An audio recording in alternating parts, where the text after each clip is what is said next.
Hey fam, it's the Bloodhound of the city. Oh, floss. We talking murder today.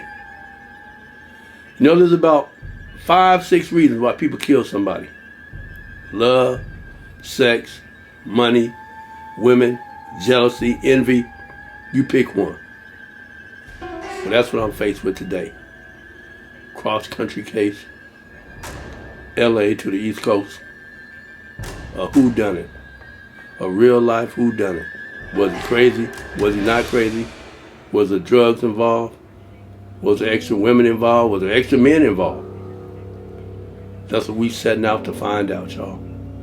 We're gonna do some skip tracing. We're gonna do some background checks. We're gonna find out what we can find out and see if we can start putting this puzzle together.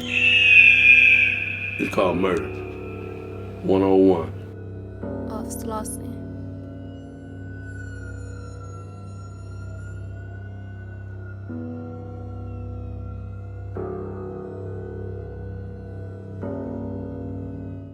Whereas my professional license now, my professional business now is something that we have to deal with.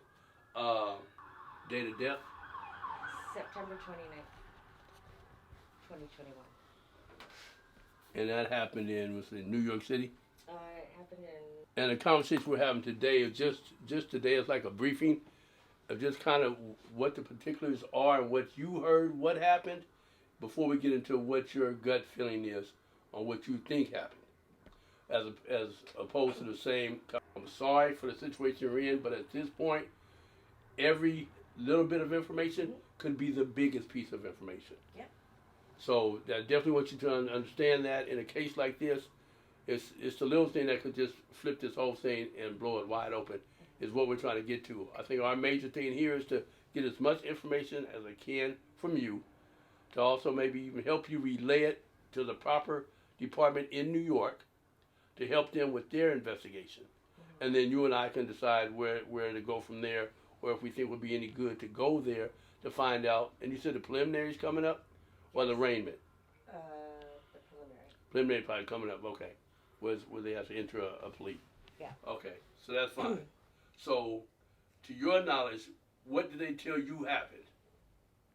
Torrance PD came to my house around 11 o'clock. And that was around the same day, September 29th?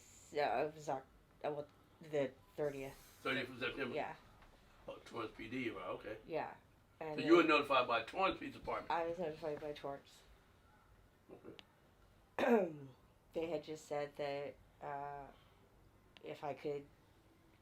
who Bruce Work was to me, and I said it's my husband. Okay. And they just said he's passed away, and they didn't have anything to tell me. Just, we're sorry to tell your husband passed away. You didn't get a phone call from anybody in New York? No, they gave me the phone number to Okay. The detective Trapanese, and they said they don't have any other information, that they're still investigating, and I should call them to see what happens. So nobody in his family called you? Nobody because he went to New York for what reason? His mom's boyfriend of 20 years passed away. Okay. So he went to go console her. So his reason for being in New York was his mom's boyfriend, who he knew, who he is friends Yes. with, he knew, passed away. Yes. So he was there for about 2 weeks. So before this happened, he was there about 2 weeks. Yeah. And he stayed where when he was there? That you know? At his mom's. About 2 weeks. Okay, so the police gave you the number to call for you to get more information. But all they know, they told you they came, so we're sorry to tell you your husband passed away. Yeah. And that was it. And here's the number to call. Yeah. So at that point, you're stunned. That's what I get. Who stated there was trauma to the head? Yes. There was trauma to the head, and he had passed. And I said, well, what do you mean, trauma to the head? They said they're still investigating it, and that they would call me. And So he hadn't seen him in a while. Yeah. So it really was I'm glad to see you type of thing. Yes. That's why you never kind of figured anything was, there's no No. funny business going on.